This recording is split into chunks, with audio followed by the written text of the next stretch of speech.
Now, if I look at that in a couple of different ways, and I'm going to look at it in backplot, and I'm going to go ahead and kind of zoom in.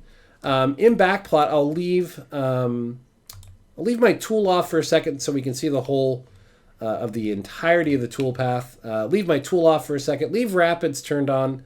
I am in trace mode up here, so I don't have to press play in backplot to see the whole toolpath. But I'm going to turn on this button here. These are my endpoints or my node points. And what I'm going to notice is that this toolpath is linearized. It's doing most of this motion with linearization.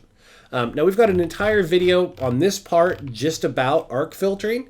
I highly encourage you to check that out. To give you the basics, without using the arc filter here, essentially this, dynamic toolpath, so OptiRough, Dynamic Mill, Dynamic Peel Mill, if you know about that one, they can be linearized. They tend to be very code heavy, 886K, raw toolpath data, and just not very pleasant to run.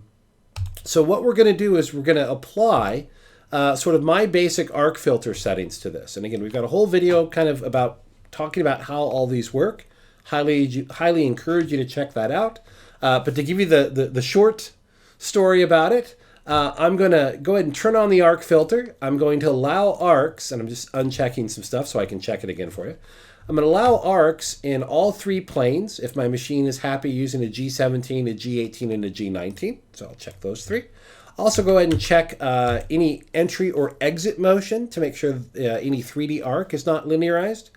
And then I'm going to go ahead and take my 1 thou of total tolerance for that toolpath, and I'm going to sort of distribute that or bias it more towards arc output than linear output. And my settings tend to be somewhere between 20 or 30% of my cut tolerance for linear motion, that's usually in the tight stuff, and then the remainder for arc output. Now, we're about 886K on this. I'm going to go ahead and green check, regenerate that. The toolpath is now about 106K, and if I look at that again in backplot, you can see I've gotten rid of most of that linearization. That is a much smaller, happier toolpath that will take less time to get on my machine. Machine should be happier running that. And again, I'm covering the same distance, covering the same basic area. I'm doing it with less code, and I'm doing it with more arc output. So everyone should hopefully win with that. If you're not arc filtering your dynamic or your tricordial toolpaths, you really do need to, just to make them manageable, in truth.